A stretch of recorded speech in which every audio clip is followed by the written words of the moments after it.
The name comes from my grandmother, my father's mother, and it's pronounced Altoon. Altoon Sultan is the correct pronunciation. And the name means fortune in the way of gold. For years, I was thinking very strongly about what the landscape meant, what these machines in the land meant. The landscapes with machinery, with the plastic, with the tires, it was very obvious that that was part of the subject matter, part of the content of the work. I got tired of that. I got tired of the weight of it. And on top of that, I was wanting to be a much more abstract painter. I was finding out that there was these beautiful shapes and colors and space and light in a much more abstract way with these. But that other stuff is still a subtext. It has to be a subtext because I'm still doing mostly farms. So it's there. It's there. It's just not hitting you over the head. With no particular place to go.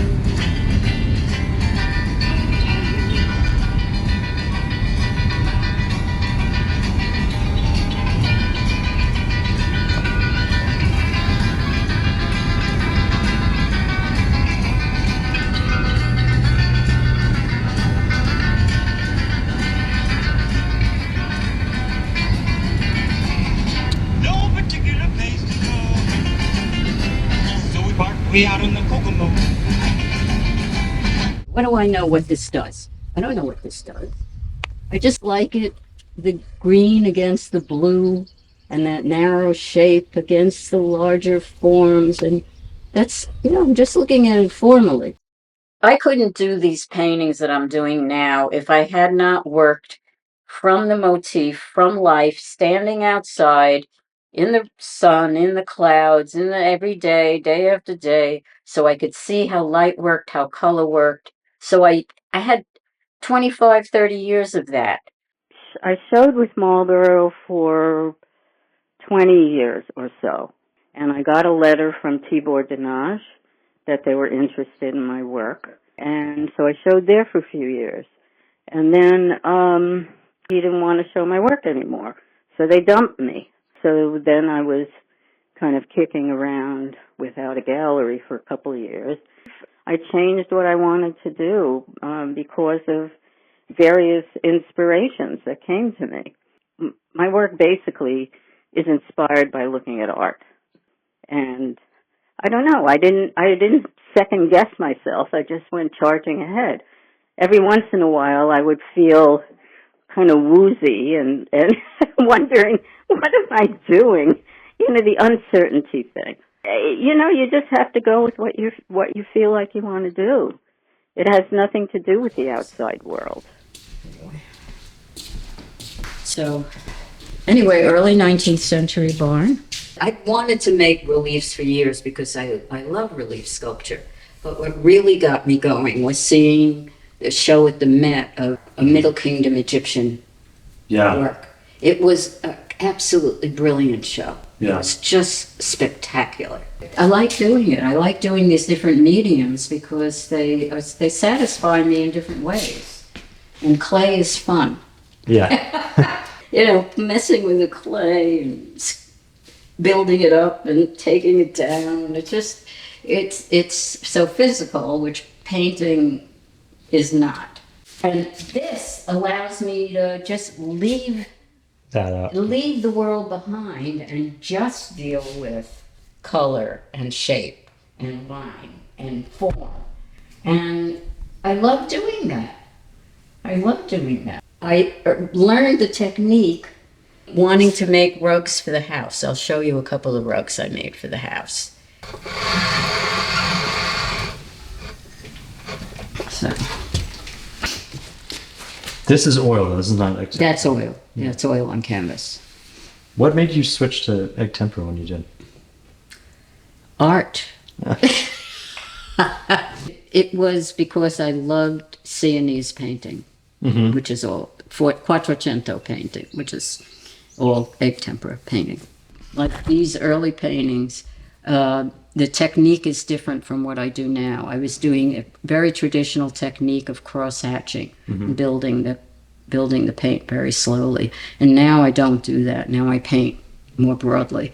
Is that because of the paint, or is it? It's because I realized that you didn't need to do that. You had much more fluidity, and the paint was much more malleable than what I had realized.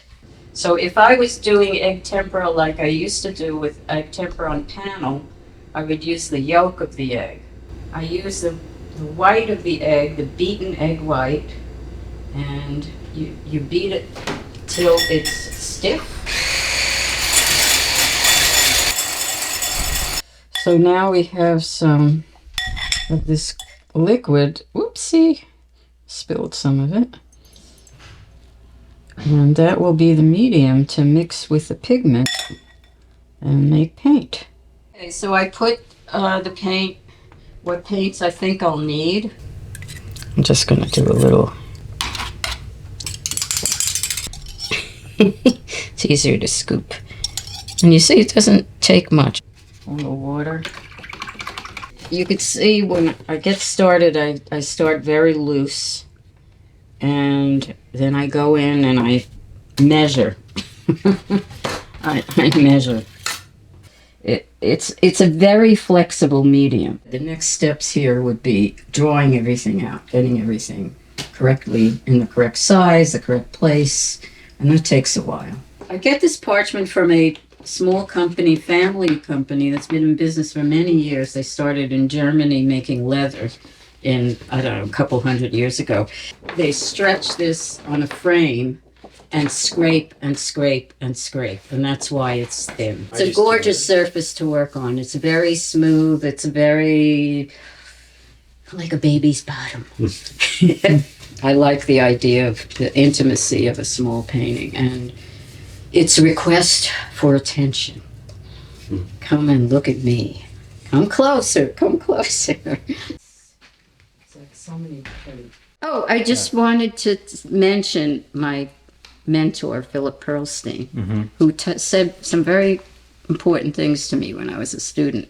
And one of the things he said to me was that he noticed this when I was like 20 years old. He said, "You have an architectonic sensibility." It's like, how did he realize that? Because I do.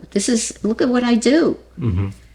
The structure of it, very solid, horizontals, verticals. A meets B kind of thing, yeah. Yeah, so, but another person I studied with there was Lois Dodd, and she was wonderful. I had a drawing class with her, and she had us visit her studio on the Lower East Side and do a figure drawing workshop in her studio.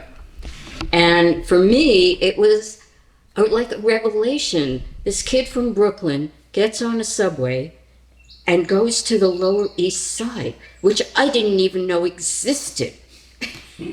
Fun thing to remember.